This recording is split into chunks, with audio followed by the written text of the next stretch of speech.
საკადრო ცვლილებები გურჯაანის მუნიციპალიტეტის საკრებულოში. დღეს გამართულ სესიაზე დეპუტატებმა ფარული კენჭისყრით საკრებულოს თავმჯდომარის პირველ მოადგილედ ელგუჯა ქათამაძე, ხოლო მოადგილედ რამაზ უტიაშვილი აირჩიეს. ისინი მოვალეობის შესრულებას უკვე შეუდგნენ. გურჯაანის მუნიციპალიტეტის საკრებულოში და მერიაში განხორციელდა საკადრო ცვლილებები. კერძოდ, მუნიციპალიტეტის საკრებულოს თავმჯდომარის პირველი მოადგილე ბატონი ლევანი ხაზიური გადავიდა გურჯაანის მუნიციპალიტეტის მერიაში მოადგილედ. შესაბამისად განთავისუფლდა საკრებულოში ადგილი. ბატონი ელგუჯა ქათამაძე გადავიდა მოადგილეს პოზიციიდან პირველი მოადგილის პოზიციაზე.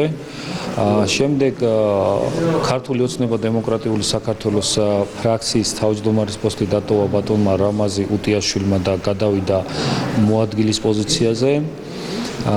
ფრაქციის თავმჯდომარის მოადგილის პოზიცია დატოვა ბატონმა ლევანი თევდორაშვილმა და გადავიდა ფრაქციის თავმჯდომარის პოზიციაზე და ფრაქციის თავმჯდომარის მოადგილედ გადავიდა ბატონი ზურა მოხულიშვილი. მე მინდა დიდი მადლობა გამოუცხადო საკრებულოს წევრებს დღევანდელი გაწეული საქმიანობისთვის და წარმატებები მინდა უსურვო ახალ თანამდებობაზე არჩეულ ჩვენს კოლეგებს.